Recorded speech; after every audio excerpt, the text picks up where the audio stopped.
Ils ont versé de la gasoline tout autour de la voiture et ils voulaient nous brûler vifs. Ça va bien?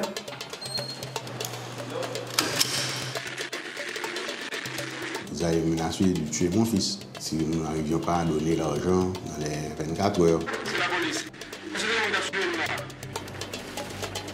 Les coups de feu sont régulièrement tirés. De toute façon, on voit également au nombre de cadavres. Ouvrez, police!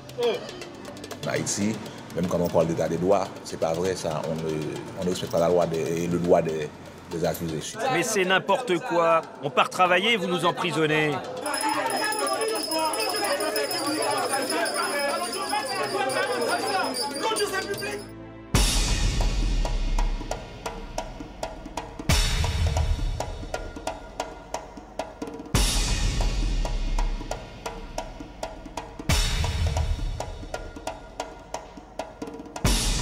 Port-au-Prince, la capitale haïtienne au bord de la mer des Caraïbes. 3,5 millions d'habitants, 20% de riches, 80% de pauvres avec moins de 2 $ par jour. Ceux-là vivent dans les taudis à flanc de colline ou dans la cuvette du bas de la ville. Mais ce jour-là, en plein centre de Port-au-Prince, riches et laissés pour compte sont côte à côte. Personne n'a été épargné par le tremblement de terre du 12 janvier 2010. 37 secondes de chaos que les Haïtiens commémorent chaque année, place du Champ de Mars.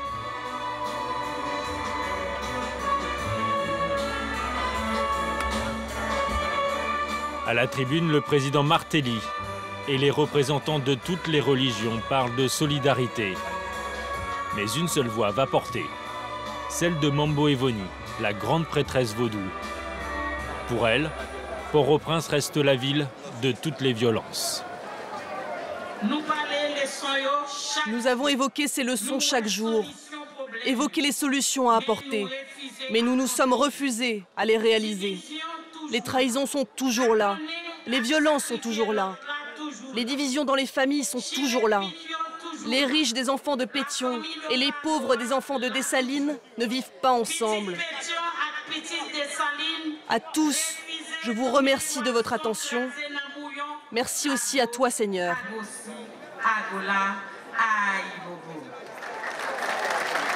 Mambo Evoni est la plus applaudie. En coulisses, dans les jardins de la présidence, tous les dignitaires viennent la féliciter. Quelqu'un a dit tout haut ce que tout le monde pense tout bas. Loin des convenances des cérémonies officielles. Elle le répétera sans cesse. On s'entre-déchire et on se bat pour le pouvoir, on se bat pour Dieu, on se bat pour tout. Et aujourd'hui, Haïti a besoin de tous ses enfants pour sa survie. Tout est empreint de violence. En Haïti, la violence est un peu partout. Violence physique, violence mentale, violence sociale, surtout sociale. Et nous devons nous battre contre cette violence continue. Se battre en mémoire des 220 000 hommes et femmes morts lors du séisme.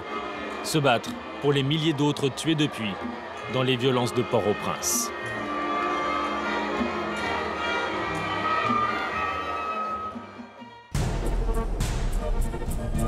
Sur chaque versant des montagnes, les petites baraques des quartiers de Canapé Vert ou de Bourdon bordent la route vers le Chaudron. Car à Port-au-Prince, c'est dans le bas de la ville que la criminalité est la plus forte. 700 meurtres en 2013. Tout près de la mer s'étend le plus grand bidonville. Cité Soleil. Le nom fait rêver, mais les 700 000 personnes qui s'y entassent vivent une autre réalité. La guerre des gangs. Aujourd'hui, des tirs viennent de retentir à quelques mètres du commissariat de Cité Soleil. Le commandant Pierre-Louis était aux premières loges, comme chaque jour. Pour aujourd'hui, vers les 2h30, il y a eu encore des tirs sur l'axe boulevard des Américains. C'est toujours entre les bandits de Boston, Brooklyn et Bellecour. Des batailles de rue pour le contrôle de la drogue et des kidnappings. Les mères de famille et les enfants y assistent, impuissants. La survie s'organise sous la loi du silence. Mais cette année, l'objectif est de déstabiliser ces gangs. Le commissaire met carte sur table. Ici, les bandits de Brooklyn et de Belleville se sont fusionnés pour affronter les bandits de Boston. L'autre côté de la rue, ici c'est le boulevard des Américains, c'est le terrain des affrontements. Les bandits de Boston sont en face. Ce qu'on compte faire là, c'est de mener des opérations 3 fois par semaine dans ces zones précitées afin de pouvoir appréhender mes bandits et faire aussi des saisies. Parce qu'il y a trop d'affrontements ces derniers jours. Trop d'affrontements ces derniers jours. Pour pénétrer dans Cité Soleil, le commandant Pierre-Louis va mobiliser tous ses effectifs du commissariat, mais aussi la force des Nations Unies et les gros bras des unités de maintien de l'ordre de la police nationale. Tous les gens qu'on cherche se trouvent dans cette zone. Nous allons faire 6 points d'ancrage pour quadriller Belleville. Nous allons encercler à partir de ces 6 points et un groupe spécial ensuite va entrer. Les troupes restent dehors pour éviter qu'ils s'échappent. Le marché, c'est là qu'on a entendu les coups de feu. Les 2 unités se retrouvent alors pour les prendre en tenaille. Si on monte, on va rencontrer les gangs. En montant, vous allez rencontrer le gang de Boston et la base de Brooklyn, Belleville. Il y a les numéros 1 des gangs de Brooklyn et de Belleville. L'intervention aura lieu le lendemain matin, à l'aube. Cité Soleil, une ville dans la ville. On y rentre et on y sort par ce grand axe, le boulevard des Américains. C'est ici que se dresse l'un des hôpitaux les plus importants de Port-au-Prince. Derrière cette lourde porte de métal, voici l'hôpital Drouillard, géré par l'ONG Médecins sans frontières. On y accède en tap-tap, faisant office d'ambulance. À croire que c'est un havre de paix. Et pourtant, la violence est présente au quotidien. Il suffit de pousser la porte des soins intensifs pour s'en rendre compte. Bonjour madame. Bonjour, monsieur, dame. Le docteur Pierre Wagner y travaille depuis 9 ans. Ces patients ont souvent le même profil. Généralement, les cas qui rentrent ici, ce sont des cas qui sont venus du bloc opératoire suite à une intervention chirurgicale. Ces patients souffrent des traumatologies de type d'agression physique, des blessures par balle. Tous sont jeunes, comme cet homme arrivé il y a 3 jours. Le pronostic vital est engagé. Le traumatisme hépatique est très important. Donc, là, une cytolyse, on a fait 500-600, mais il n'avait pas sorti d'ouvert.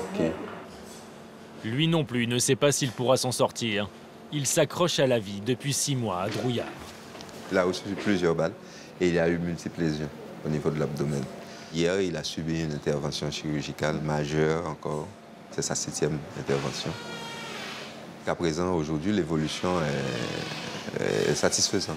Si cela se confirme, il sera un miraculé, un de plus. Ça va ? Au même moment, au bloc opératoire, l'équipe chirurgicale prend en charge une femme gravement brûlée. Avec les blessures par balle, le traitement des brûlures est l'activité principale pour les chirurgiens de MSF. Cette femme va subir une greffe de peau. Drouillard est le seul hôpital à pouvoir réaliser de telles interventions sur Haïti.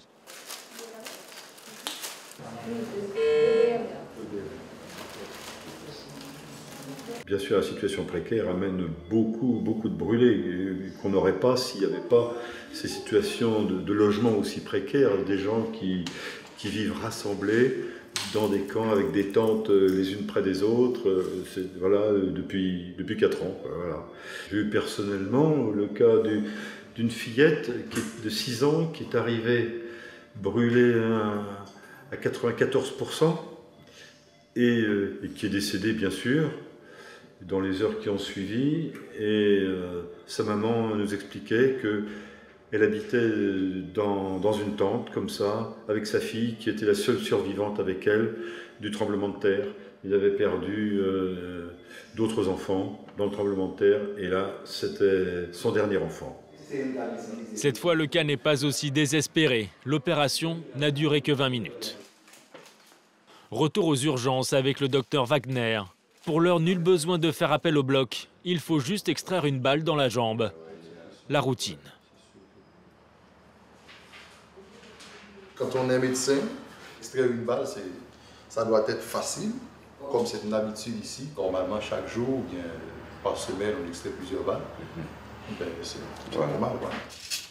La balle d'un petit calibre n'a pas fait trop de dommages à ce jeune homme. Voilà. Il en est quitte pour une grosse frayeur. Pour pouvoir... Voilà, c'est ça. Pendant ce temps, je sortais de l'église vers 19h. J'allais reprendre ma moto. Et puis une moto s'est approchée avec deux hommes. L'un des deux est descendu et il m'a dit « Donne-moi ta moto ». J'ai dit non. Je me suis défendu et il a tiré. Des histoires comme celle-là, le docteur Wagner en entend tous les jours. Tous les jours, c'est aussi sur les ondes. La violence ordinaire est le fonds de commerce des chansons d'Isolant, l'artiste le plus populaire à Port-au-Prince.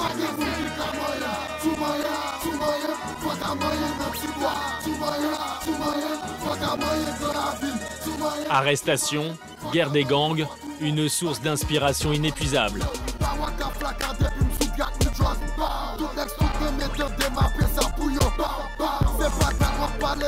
Des paroles radicales où l'apologie de la violence n'est jamais loin. C'est l'orientation prise par Isolant en solo.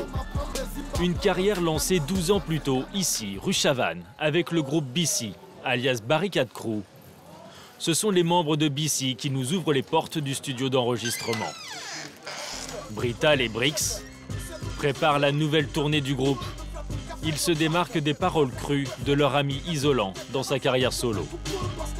Eux préfèrent dépeindre la misère sociale.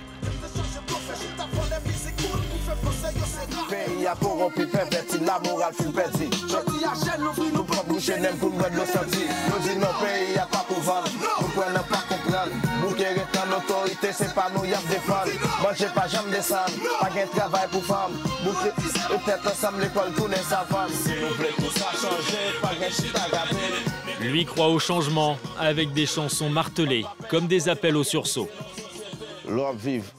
Les jeunes voient la mort chaque jour. Ce qu'ils voient chaque jour, c'est quoi? On peut vous agresser pour, disons, 1000 gourdes, soit 20 €. Ça vous mine. Faut pas être négatif. Il faut chercher à être positif, trouver une autre lumière. C'est ça qu'on veut leur montrer aux jeunes. Leur montrer une autre idée de la vie, leur dire de s'intégrer. Les jeunes, au lieu d'utiliser les armes ou vendre de la drogue, prenez le micro plutôt. Les répétitions vont durer jusque tard dans la nuit. La nouvelle chanson de BC résonnera bientôt dans les rues de Port-au-Prince.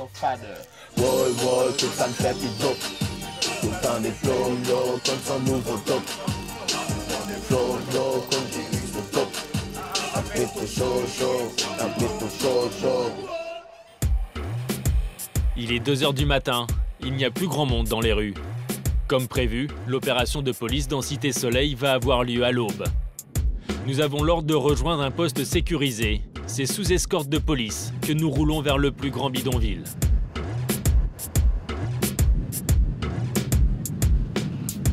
Le point de départ de l'intervention est à Seabase, une base commune à la police haïtienne et au casque bleu de l'ONU. 130 hommes vont y participer. C'est une opération de ratissage dans 2 zones de Cité Soleil, à savoir Bellevue et Brooklyn. Le briefing se fait en français, mais aussi en anglais et en portugais, la majorité des casques bleus étant brésiliens. Des checkpoints devront boucler les accès de Cité Soleil, pendant que d'autres unités ratisseront ces 2 quartiers. avec prudence. Hier, dans le secteur, il y a eu affrontement entre les gangs. Nous demandons à chacun et à tous d'être vigilants et de considérer que nous sommes dans une zone rouge. C'est le commandant Pierre-Louis qui dirige les opérations. Ce matin même, on voudrait appréhender les chefs de gang. On a pas mal de noms. On part à la recherche. Les objectifs sont clairs. Pourtant, tout ne se déroule pas comme prévu. Il manque les gros bras de la police haïtienne. L'heure de la rencontre, c'est 4h du matin. 4h, oui. La différence entre 4h du matin et 5h20. Maintenant, les Simons, on ne les voit pas du tout. Alors que ce sont des qui sont sur le point. Et ça nous met dans une position difficile. Démarrer l'opération à l'aube, c'était pas risqué? C'est risqué à l'aube. C'est risqué quand même. Le jour se lève lorsque toutes les unités sont enfin au complet. Il est 6h, l'opération est lancée. Mais à Cité Soleil, on est debout depuis longtemps. Apparemment, la police est attendue.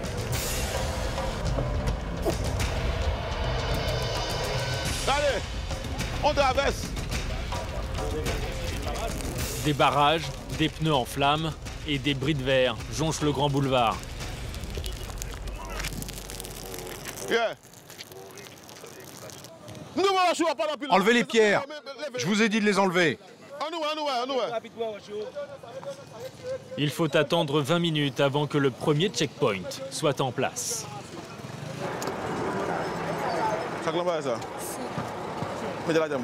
Tous doivent montrer patte blanche pour entrer ou sortir de Cité Soleil. Le sac, mademoiselle. Faites voir.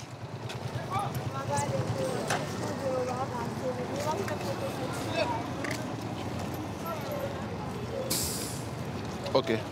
Bon, bien sûr. Bon, toi, là, ta pièce d'identité. Non, j'en ai pas. Elle est chez moi, à Delma. À Delma? Delma. Pourquoi tu es ici?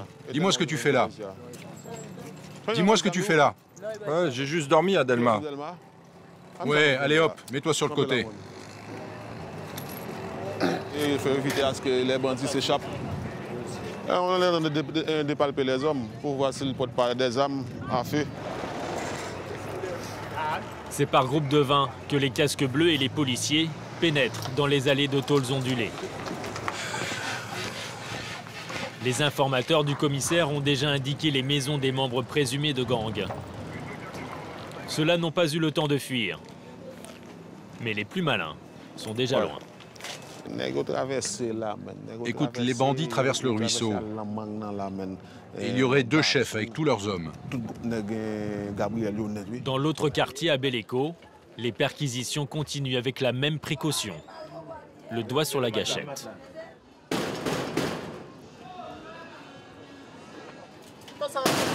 Ouvrez! Police! Ici, une femme est enfermée. Des hommes armés pourraient la séquestrer. Fausse alerte. Tout est retourné, mais pas d'armes, pas de drogue. La dame avait juste perdu la clé. Une démonstration de force démesurée ce matin, mais c'est la stratégie du nombre, comme dissuasion. C'est dangereux en fait de se promener dans cette zone parce qu'il y a quand même pas mal d'armes à feu de plusieurs calibres. Donc c'est pour ça que quand on y vient en force et les coups de feu sont régulièrement tirés. De toute façon, on voit également au nombre de cadavres qui sont trouvés dans les rues ou aux alentours. Les fouilles et interrogatoires se déroulent sans résistance. Tu fais quoi pour vivre? Mais je vis du fer. Je vends du fer récupéré dans la rue. Et vous faites? Mais rentrez chez moi, j'ai rien à me reprocher. Durant ces ratissages, les policiers font face à l'omerta, alimentée par la peur. Non mais commandant, je peux rien vous dire sur les gangs. Moi j'habite là. Je peux pas vivre ailleurs. Les soldats n'en sauront pas plus. Durant ces 4 heures d'opération, aucune saisie de drogue ni d'armes à feu. Visiblement, les gangs ont eu le temps de cacher les pièces à conviction. Sauf quand c'est un peu plus imposant. Une moto sans plaque, probablement volée, est découverte chez cet homme. C'est sur ce genre d'engin que des braquages sont commis. Il va rejoindre la trentaine de suspects interpellés.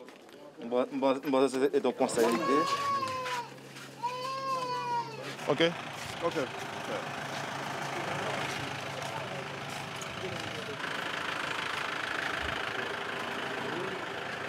On va au commissariat avec un seul monsieur là, suspect de gang, bandit armé, association des malfaiteurs, il y a tout ça.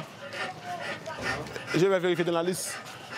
La tenaille imaginée par le commandant Pierre-Louis pourrait avoir porté ses fruits.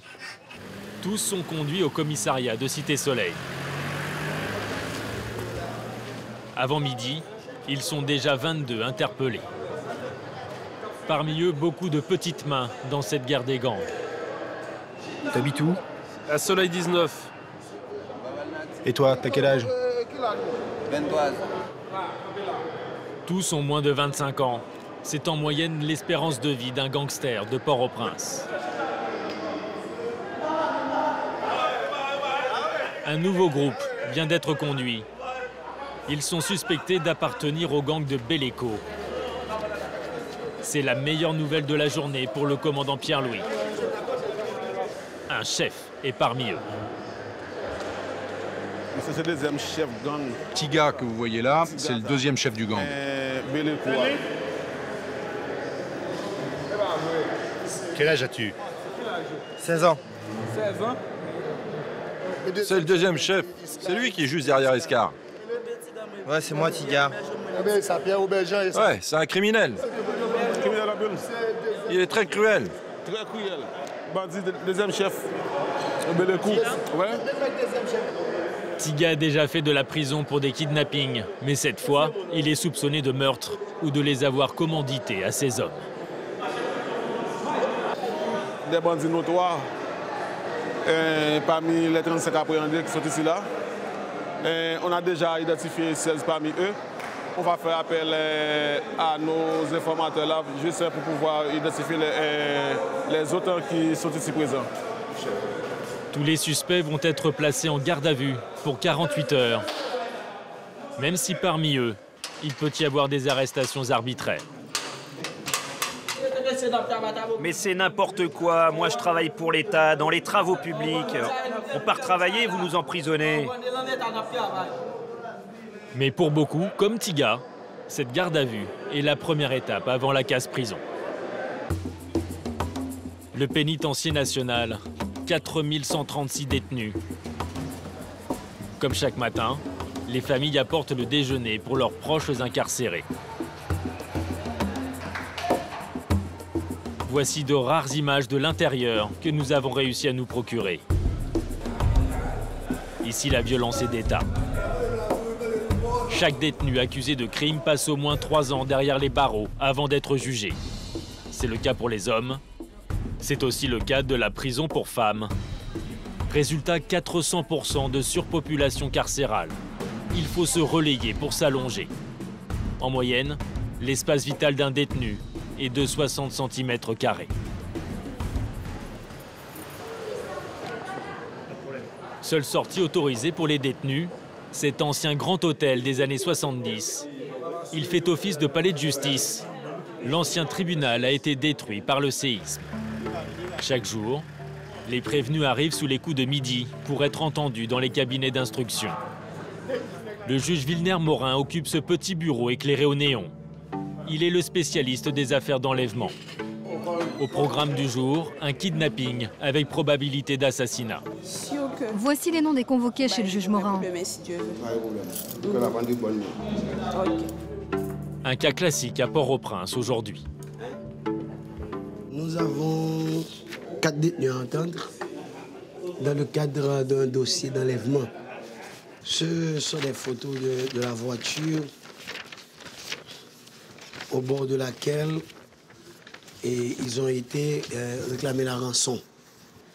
Il paraît qu'ils se sont heurtés contre un mur et la voiture a été écrabouillée. L'accusé a été arrêté vite après les faits en septembre 2012. Il est assisté d'un avocat commis d'office. C'est son premier interrogatoire, après déjà 1 an et demi de détention provisoire. À quelle heure êtes-vous rentré chez vous le jour du kidnapping? Je ne sais pas, magistrat. Êtes-vous rentré avant ou après le kidnapping? Je ne sais pas. À quelle heure êtes-vous rentré? Impossible de répondre à vos questions. Où se trouve actuellement la femme qui a été enlevée? Je ne peux pas répondre à cette question parce que je ne sais rien de tout ça. Vous savez, ne se rappeler de rien ne va pas jouer en votre faveur. Quelque chose à ajouter? Refus de coopérer ou mauvaise compréhension des questions. À Port-au-Prince, les prévenus sont souvent analphabètes, comme cet homme, avec son empreinte digitale, comme toute signature. L'audition n'a duré que 20 minutes, mais le juge a déjà sa petite idée sur l'affaire. Évalué à près de 40 000 $ américains. Mais ils n'ont jamais rendu la personne qui a été kidnappée. Qui est la dame? Une jeune femme? Une jeune femme. L'un d'entre eux était son petit ami.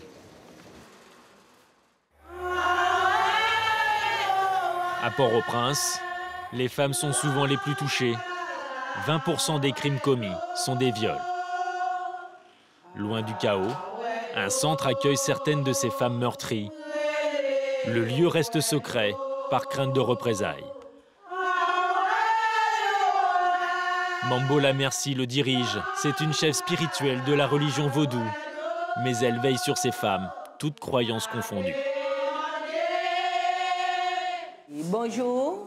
Bonjour. Et Jodia. Aujourd'hui, nous allons commencer à travailler avec la broderie. Il faut faire cela avec sérieux et avec discipline.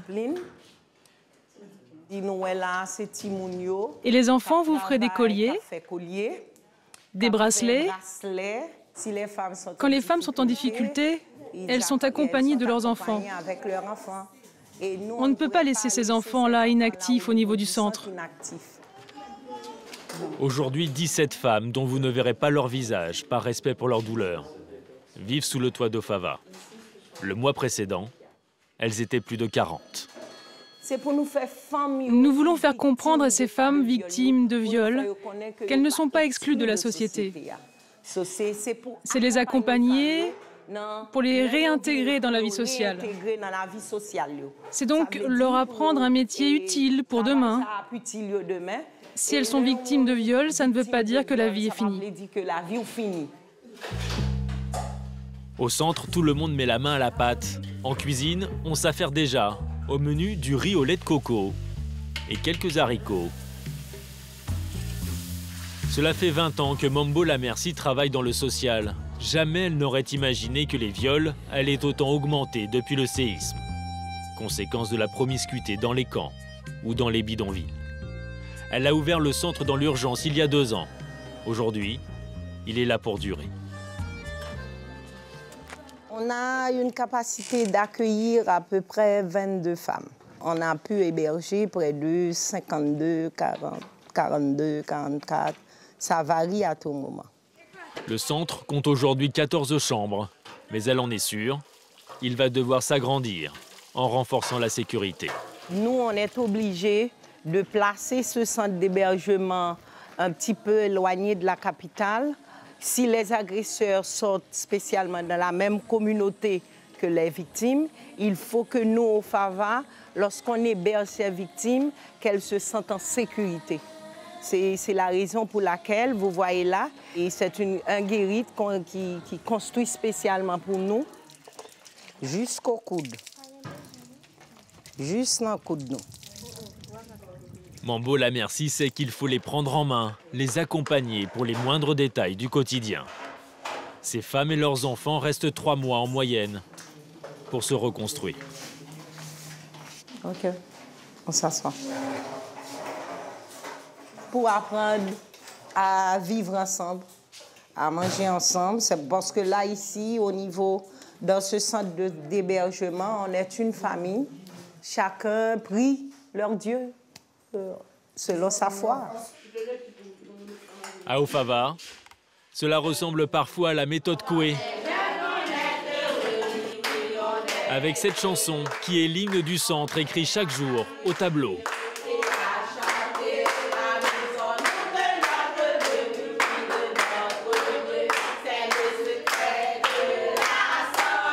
Quand les enfants chantent pour y croire, dans la pièce d'à côté, les femmes parlent pour se libérer.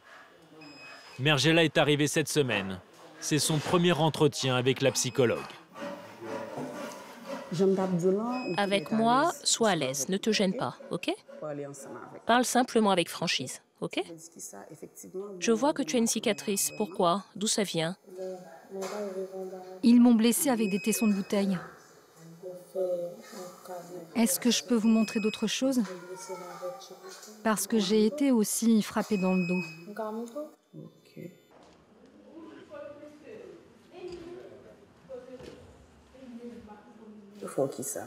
Qu'est-ce qu'ils t'ont fait? Ils m'ont violée. 4 hommes chez moi. Je ne voulais pas. Ils m'ont blessée. Ils m'ont frappée pour que je me soumette et que je fasse tout ce qu'ils voulaient. Et aujourd'hui, est-ce que ça va? Est-ce que tu as des troubles du comportement? Des troubles de comportement? Oui. Je ne suis plus comme avant. J'ai souvent des maux de tête. Je repense souvent au viol. Jamais ça n'aurait dû arriver. À l'issue de cette première rencontre, la psychologue perçoit un sentiment de culpabilité, comme souvent. C'est une femme qui est vraiment traumatisée parce que maintenant, elle souffre de l'insomnie. Il y a son cœur qui bat beaucoup plus que d'habitude. Après le séisme, il y a une augmentation des cas de violence sexuelle, conjugale, physique. Ce jour-là, Guerline va mener 4 entretiens avec des femmes d'à peine 20 ans. Et toujours les mêmes mots d'apaisement. On est là pour t'entendre. Dis tout ce qui te passe par la tête. Si tu veux crier, si tu veux pleurer, laisse les larmes venir. C'est ça qui va t'aider. Tu vas te sentir mieux. Hein? Laisse aller. Quelques larmes d'impuissance. À Ofava, on fait ce qu'on peut en ce moment. Au siège de la police aussi, on aimerait encore faire davantage. Il est 9 h en ce mardi matin. C'est l'heure du bilan hebdomadaire. Pour annoncer la couleur, le porte-parole a fait aligner les dernières saisies. En ce qui concerne les arrestations, la liste est longue. Il y a 32 personnes arrêtées sous le chef d'inculpation de viol sur mineurs, stupéfiants, racket, trafic, détention d'armes à feu, kidnapping et homicide. Enlèvement et puis assassinat, homicide. Côté que la police a recherché. Par ailleurs, une personne était recherchée activement. Elle était impliquée dans des enlèvements. Il s'agit de cet homme impliqué dans 6 kidnappings et assassinats. Pour 2014, on a dit à la population. Pour 2014, la DCPJ va doubler ses efforts pour empêcher les enlèvements et combattre la criminalité sous toutes ses formes. Combattre la criminalité sous toutes formes. Les kidnappings, décidément un fléau bien installé. En moyenne, 6 personnes sont enlevées par mois pour des rançons qui se comptent en centaines de milliers de dollars. C'est comme une entreprise de kidnapping ici. Mais et pour le moment, je crois qu'on a justement le contrôle de ça. Et on va quand même travailler davantage pour pouvoir faire face justement à ce phénomène et éclater ces cellules de gang et procéder à l'arrestation des kidnappeurs. Parmi les cibles privilégiées, les membres des grandes familles. Comme celle de Robert Moscoso, l'un des banquiers les plus importants d'Haïti. Ses 2 enfants ont été enlevés. Il y a quelques mois, ces images ont ému tout Port-au-Prince. Leur libération vécue comme en direct. Les brigades d'intervention investissent en pleine nuit cette maison en construction. C'est là que Coralie, 23 ans, et son frère Nicolas, 22, sont détenus depuis 8 jours. Les ravisseurs réclament $1 million de rançon. Je sais qu'à un moment donné, par exemple, ils avaient menacé de tuer mon fils. Et si nous n'arrivions pas à donner l'argent dans les 24 heures, le lendemain, ils nous ont appelé pour dire que bon, c'était de notre faute qu'il était mort parce qu'on n'avait pas payé. Ça a été 48 heures terribles. De traverser, d'aller à toutes les morgues, de voir s'il y avait un cadavre qu'on aurait reconnu. Ça a été les 48 heures les plus difficiles. Difficile aussi pour Coralie et Nicolas, menottés, terrorisés, au point de redouter d'enlever leur bandeau. C'est la police. C'est la police. Vous êtes libérés. Leurs ravisseurs sont arrêtés sans un coup de feu. Le cerveau de l'enlèvement, le voici, Clifford Brandt, le fils de l'une des familles les plus riches de Port-au-Prince. Beau, jeune, bien éduqué, et pourtant il était à la tête d'un gang spécialisé dans les enlèvements. Toute la population a été surprise de découvrir de qui il s'agissait. Personne ne penserait que quelqu'un comme ça serait impliqué dans une telle activité. Coralie et Nicolas, encore traumatisés, n'ont pas souhaité témoigner. L'enlèvement des Moscoso est la plus grosse affaire de ces derniers mois. Il a fait l'effet d'un électrochoc. Personne, même parmi les privilégiés de Port-au-Prince, ne se sent à l'abri. La sécurité, un business florissant en Haïti. Mario Vio possède l'une des plus grandes compagnies de sécurité privée de Port-au-Prince. 2000 agents sont sous ses ordres.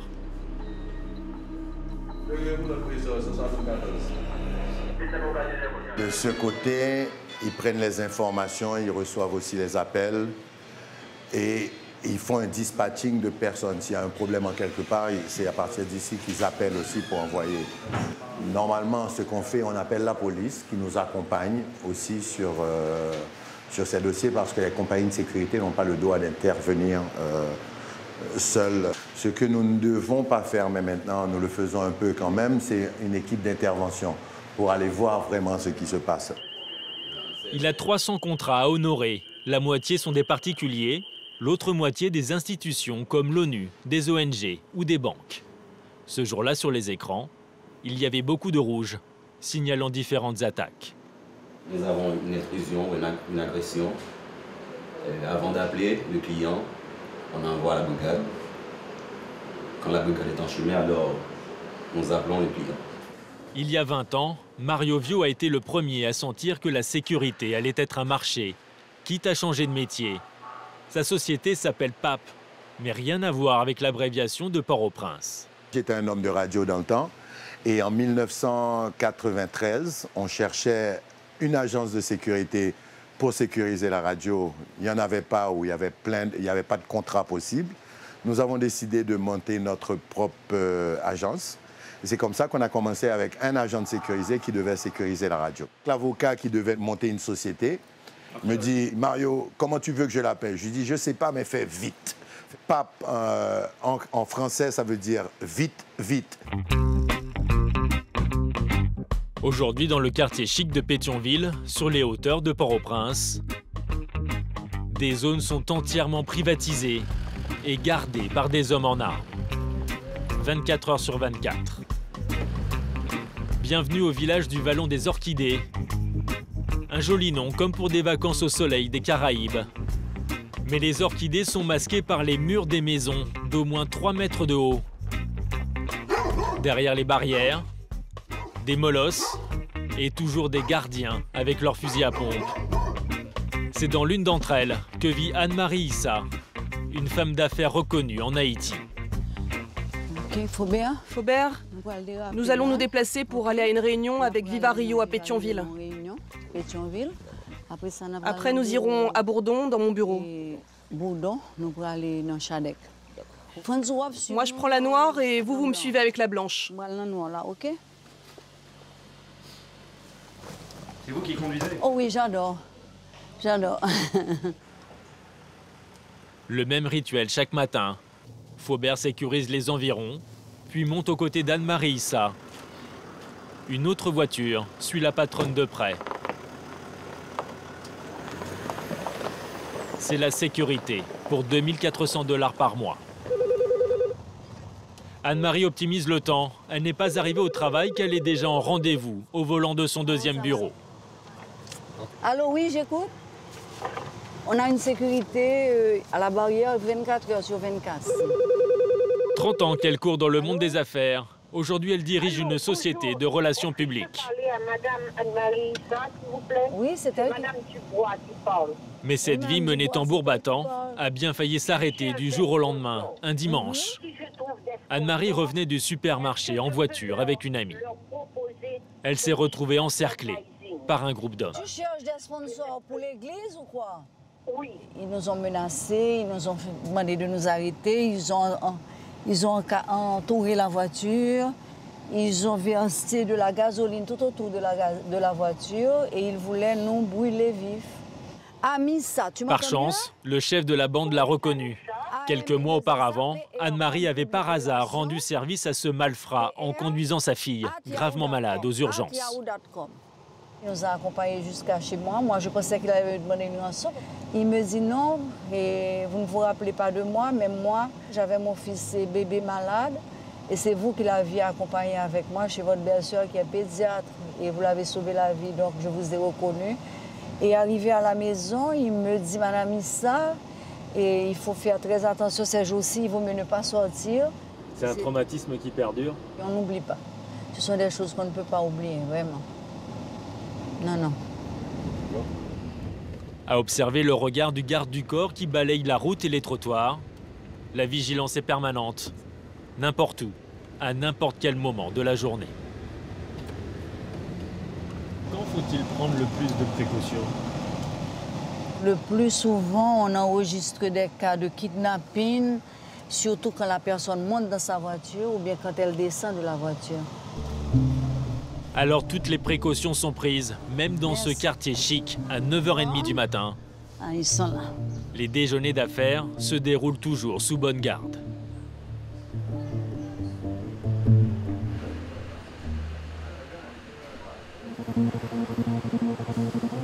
D'après le décompte réalisé par l'ONU, les crimes violents ont baissé d'un tiers ces 12 derniers mois pour atteindre 700 homicides sur l'année 2013.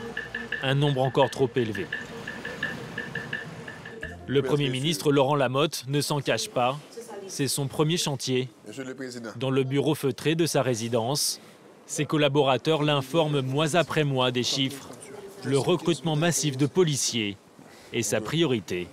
Aujourd'hui, les gangs, il y a certains gangs qui existent. Il y a eu quand même une stratégie solide qui a pu réduire la prévalence de ces gangs dans notre société.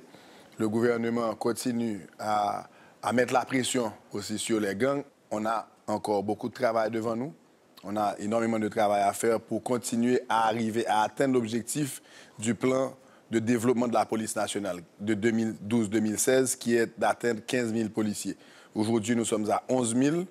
Il nous faut mettre les bouchées doubles pour ajouter 4 000 policiers dans les 2 prochaines années. Retour au pénitencier national. Dans l'antichambre de la cour de la prison, 2 hommes attendent l'appel. Fritz Nerjean. Harold Désir. Ils sont accusés de meurtre et vont être jugés cet après-midi, après 2 ans de détention préventive. Nous allons suivre leur procès. Les bouchées doubles n'ont pas été mises sur la justice. Les crimes de sang ne sont jugés que durant 2 mois par an. Aujourd'hui marque l'ouverture de la saison des assises. Le juge Merlan Bellabre va découvrir le dossier, comme à chaque fois. Normalement, le parquet devait acheminer le dossier 24 heures avant l'audience au tribunal, selon la loi. Mais, jusqu'à présent, je n'ai pas encore les dossiers. Une petite entorse au code. Les 2 accusés peuvent être inquiets. Leurs avocats n'ont guère eu le temps non plus de préparer leur défense. On nous a appelé pour nous dire que nous sommes des avocats, nous allons défendre la Haute-Lézir. Nous avons contacté le ministère public et il nous a communiqué le dossier hier. C'est au cours de l'audience qu'on va voir si c'est compliqué l'affaire. Le sort des deux accusés va être tranché par les 12 membres du jury, désignés le même jour. Accepté. 5 femmes et 7 hommes. Juste avant l'audience, les avocats parlent pour la première fois à leur client. 10 minutes, pas plus, pour entendre sa version. Ils ont tué, mais je sais pas qui a fait ça, moi. Et c'est moi qu'on accuse. Tu es certain d'avoir tout dit? Je sais que je vais être condamné. Non, non, ne dis pas ça. Dis-nous, tu l'as tué ou non? Tué, monsieur. Aucune réponse, aucune stratégie possible avant l'entrée du tribunal. Et déjà le premier coup de théâtre, dès les formalités d'identification des accusés. L'un des deux n'est pas la bonne personne. Un certain Fritzner avec un L devait comparaître. Mais dans le box, c'est Fritzner avec un R. Jean Fritzner. Jean Fritzner. Cher maître, dans le cas de Fritzner Jean, je ne vois pas d'accusation ni d'ordonnance dans cette affaire. Hein? Mais qu'est-ce qu'il fait là? Étonnement de la défense, perplexité des procureurs. Cet homme, visiblement, n'a rien à voir avec cette affaire. Le tribunal constate la détention illégale et arbitraire du nommé Fritzner Jean. Ordonne, séance tenante, sa libération immédiate.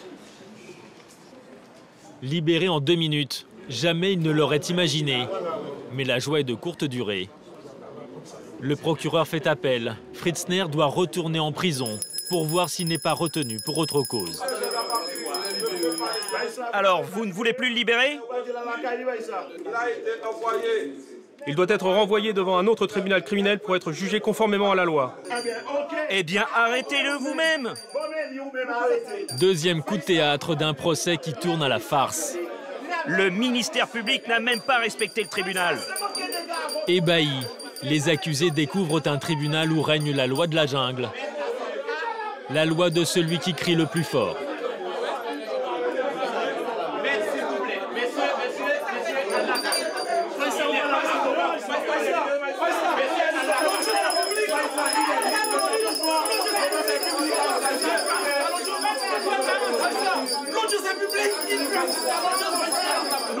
Nous sommes très sages magistrats. Au tribunal, c'est vous qui êtes juge. Il n'y a pas de droit ici, il n'y a pas de droit. Le président du tribunal criminel demande à accepter les agents qui accompagnent les accusés à tous les porteurs d'armes de laisser la salle. Pour Fritzner, retour casse-prison pour une nouvelle détention provisoire. Ce n'est pas cette saison qu'il sera jugé. C'est courant en Haïti.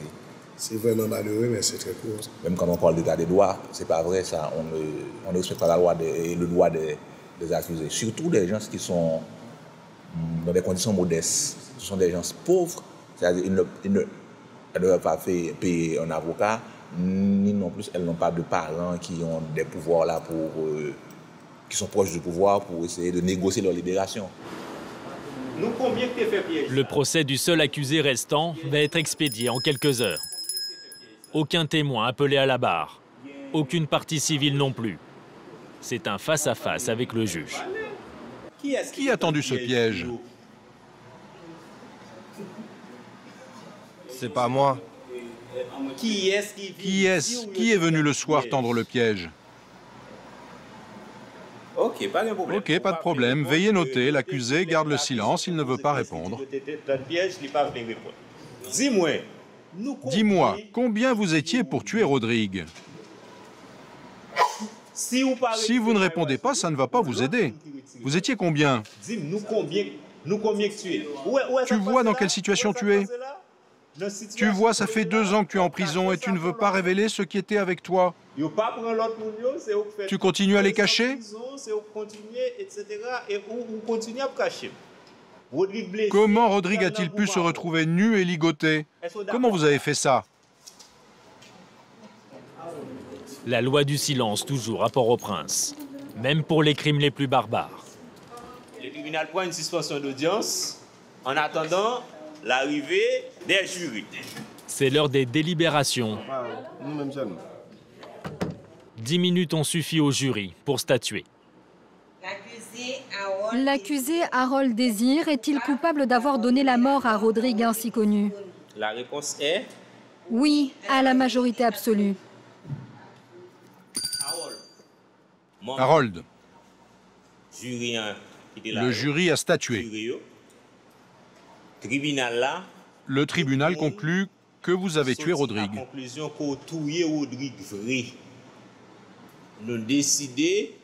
Nous avons décidé de vous condamner à 8 ans de travaux forcés en prison. Condamné à 8 ans de travaux forcés, il a attendu 2 ans un procès tenu en 4h30. Personne ne fait appel, à l'image de l'état de droit défaillant en Haïti. Après le séisme, sur quelle base Port-au-Prince peut-elle sortir de l'abîme et redevenir celle qui était surnommée la perle des Antilles? En 2016, la mission de maintien de la paix de l'ONU s'achèvera. Face aux violences, la police haïtienne se retrouvera cette fois seule aux commandes.